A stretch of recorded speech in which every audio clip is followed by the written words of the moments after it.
Assalamualaikum warahmatullahi wabarakatuh.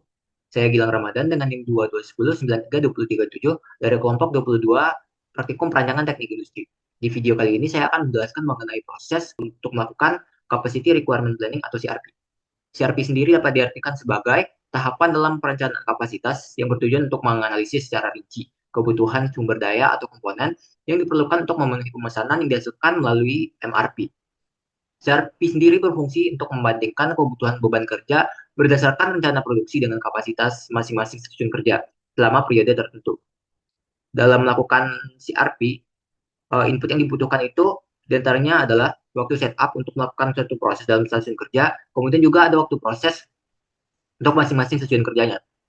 Di sini terdapat dua komponen yang akan kita cari CRP-nya, dan kodenya itu merupakan manufacturing item.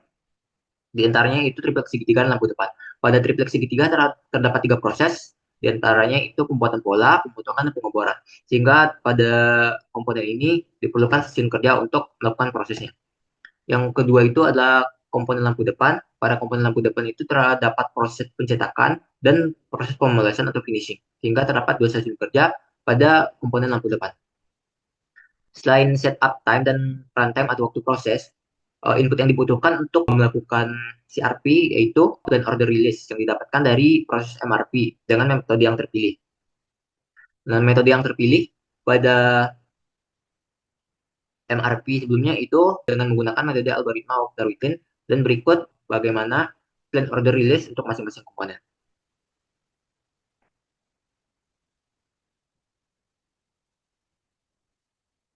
Langkah yang kita lakukan untuk pertama kali itu menentukan setup time dan runtime untuk masing-masing komponen dalam satuan jam. Karena dalam CRP, waktu setup dan runtime yang diperlukan itu adalah dalam bentuk jam atau dalam bentuk satuan jam. Yang di sini yang pertama ada jumlah komponen triplet segitiga yang dibutuhkan untuk pembuatan CHT yaitu berjumlah dua, sehingga kita akan mengisi dua untuk masing-masing SK. Untuk setup time sendiri kita dapat melalui routing sheet yang telah tersedia atau telah didapatkan sebelumnya.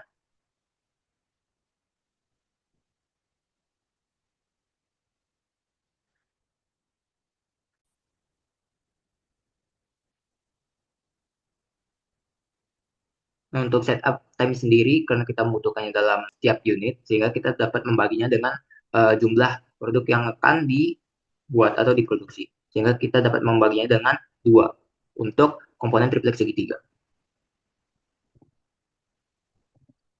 Untuk runtime sendiri juga dapat dilihat pada routing sheet.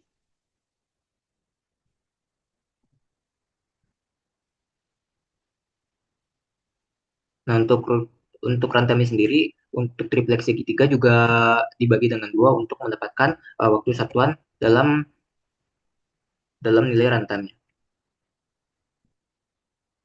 Untuk mengubahnya dalam satuan jam, karena di sini setup time dan runtime masih dalam detik, sehingga kita dapat membaginya dengan 3.600 karena dalam satu jam terdapat 3.600 detik.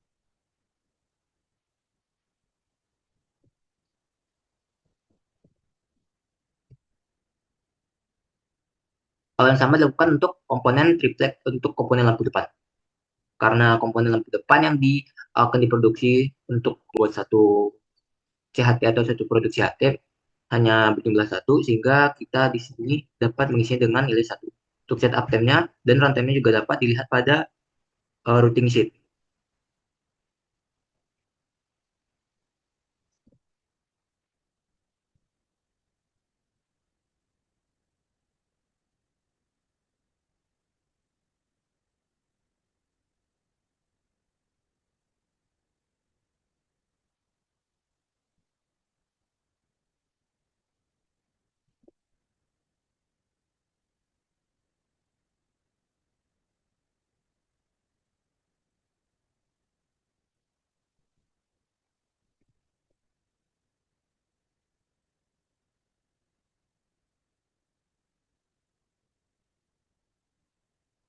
Sudah dapatkan informasi mengenai setup time dan runtime ke masing-masing komponen dalam satuan jam, sehingga kita dapat melakukan perhitungan bagaimana runtime dan setup time-nya untuk masing-masing periode dalam perencanaan kapasitas produksi.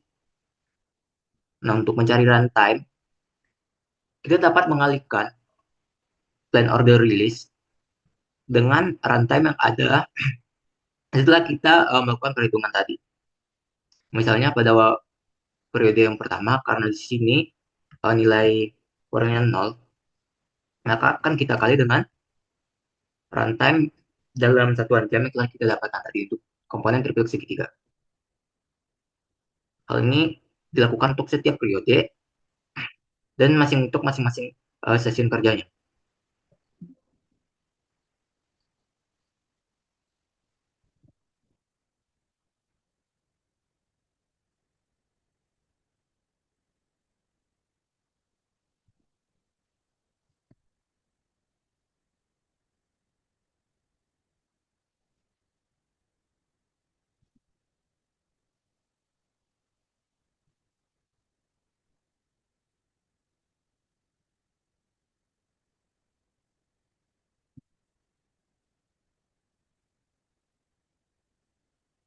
Setelah didapatkan runtime untuk masing-masing stasiun kerja dan masing-masing periode dalam komponen triple segitiga, selanjutnya kita dapat menghitung setup time untuk komponen triple segitiga ini.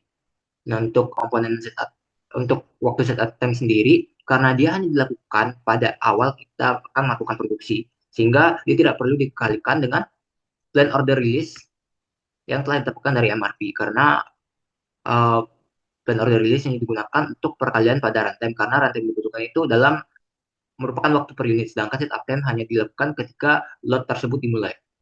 Sehingga untuk setup time sendiri hanya terdapat ketika pada periode dengan yang atau yang memiliki plan order release tidak sama dengan 0.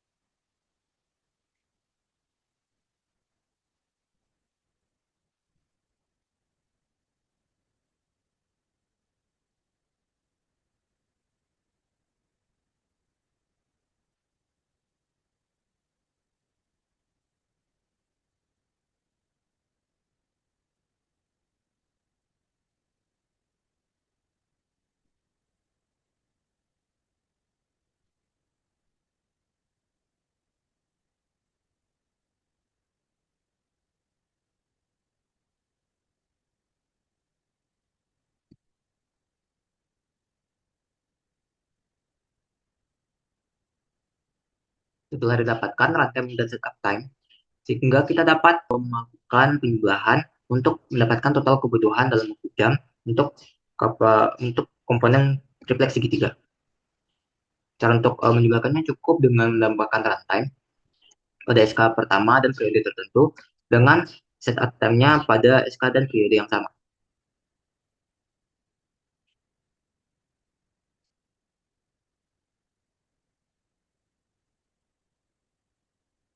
Hal yang sama dilakukan untuk komponen lampu depan pada runtime, setup time, dan total kebutuhannya dengan cara yang sama dengan komponen triple segitiga yang telah dilakukan sebelumnya.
Setelah didapatkan setiap kebutuhan, baik runtime dan setup time, untuk setiap komponen meliputi triplek segitiga dan lampu depan, selanjutnya kita dapat menghitung bagaimana kapasitas yang tersedia dalam satuan jam pada komponen triplek segitiga atau komponen manufacturing item meliputi triplek segitiga dan lampu depan.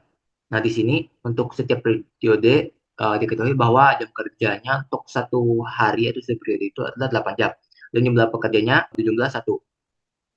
Nah, untuk mengetahui kapasitas yang tersedia, kita dapat mengalihkan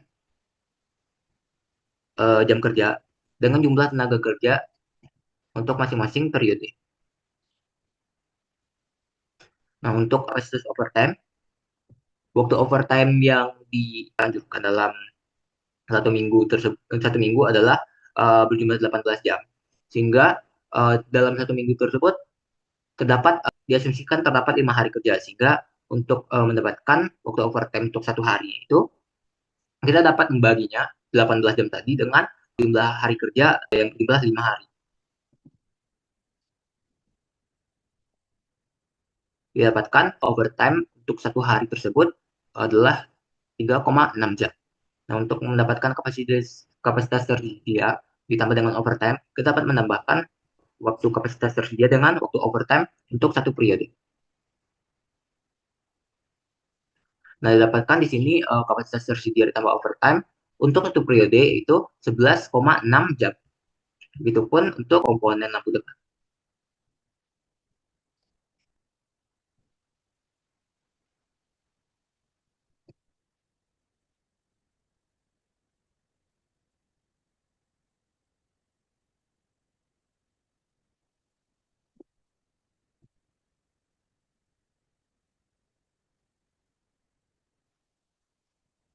Nah, setelah didapatkan setiap komponen yang ada atau komponen-komponen waktu yang ada untuk menghitung CRP, maka kita dapat melakukan analisis dengan menggunakan grafik untuk masing-masing stasiun kerja pada masing-masing komponen.